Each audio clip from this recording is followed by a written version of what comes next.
So I was watching one of your videos you made many years ago, I think last week, and it was one of your, I think your basic street fighting methods and also the mentality. Which like Animal Day, yeah, something like that. Yeah, and it was fascinating the way you talked about it because, I mean, I've been training, Thai boxing, Brazilian Jiu-Jitsu for many, many years.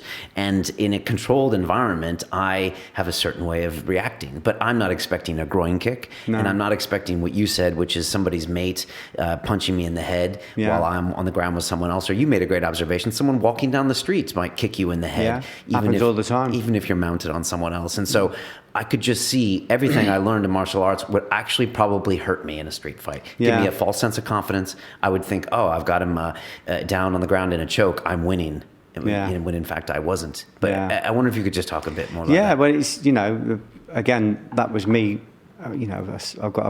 I've kind of got all of these fears, and one of them is that I'm a second dan in karate at the time, but I'm still afraid of confrontation. And when I talk to my teachers, they try and encourage me to to solve that in the dojo, but the dojo is too controlled. Even when it's hugely physical, it's still controlled.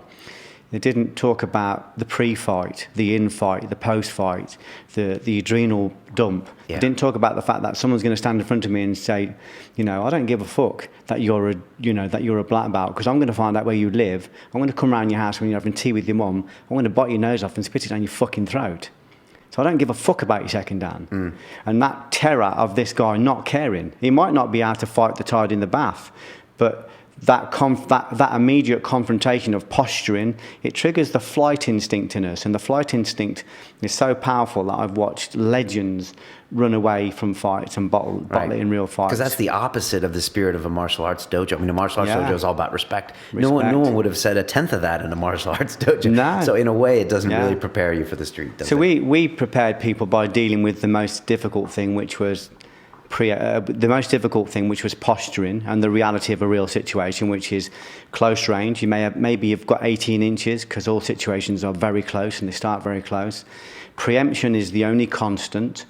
It's the only thing that works all the time. Which is to preempt the fight by just posturing. To hit first. Hit first. Okay. Just to hit first. Yeah, hit first, and use artifice. Even Musashi only had 3 preemptions. He didn't have any concept of blocking and countering, trapping and countering, because he knew that wouldn't work in a real situation because the situation was too close and too volatile. So he said you initiated it by using deception and then hitting first or striking first. So his 3 preemptions were hit them before they think of hitting you, hit them as they think of hitting you, hit them when they twitch. And I've done all 3, and I've been through hundreds of fights doing that. And it's the only thing that works consistently. Of course, I'm a big grappling fan. I did full-time judo with Neil Adams for a long time. Chuck Norris was quite a Brazilian Jiu-Jitsu. He's a really good Brazilian Jiu-Jitsu guy. Yeah, people didn't know that about him. But the worst thing you could do in a real fight is go to the floor, because, like I say, even strangers come round, and I've seen people literally jump on other people's heads. They're not even involved. You're on top of somebody. You're on the mount.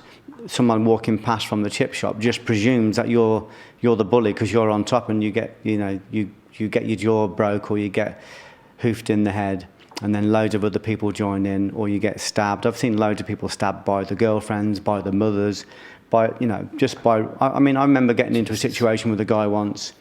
It was a match fight outside a factory. Which is like a prearranged fight. A prearranged one-on-one. And 4 guys, 4 neighbours came running out from the house, and because I was dominating this guy, it did end up on the floor. You're a bit safer with a one-on-one, but even this, I ended up on the floor because I made a mistake. These people come out, one of them had a screwdriver, was going to stab me, just neighbours of this factory, because they thought I was the bully. It was just actually an arranged match fight. So going to the floor is in a match fight or in a pre-arranged fight. Obviously, we know the grapplers always win, but when you start to include like a penknife or a sharp pencil, or you include biting, or you include other people, so other people might get involved, it becomes a very dangerous place to be. So we were in thousands and thousands of violent situations, and no one ever went to the floor. No one kicked. It was just very close range, preemption with artifice.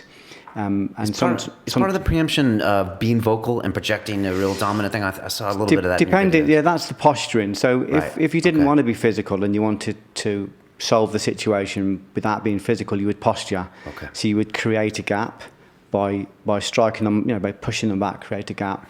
You would posture, you'd make yourself very big, you'd balloon back and forward, you'd salivate, you'd swear, you'd come into monosyllables. And the main thing is that you're creating a gap. When you create a gap, it triggers the flight instinct, and very few people will come forward if you create that gap. And again, we're talking about a situation that might last a few seconds. We're not talking about a situation that's going to happen over an hour. You trigger the adrenaline so hard in them that all of their instinct just wants to run away. And like I said, even really experienced people get caught by that. So you start to learn how to use adrenaline. You control it in yourself and you use it in other people, and you just work on the stuff that works every single time, which is preemption, hitting first.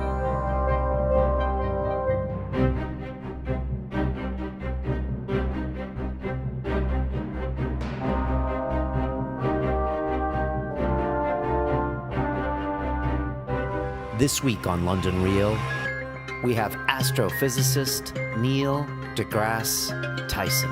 I wake up every morning astonished that an astrophysicist can have 1.7 million Twitter followers.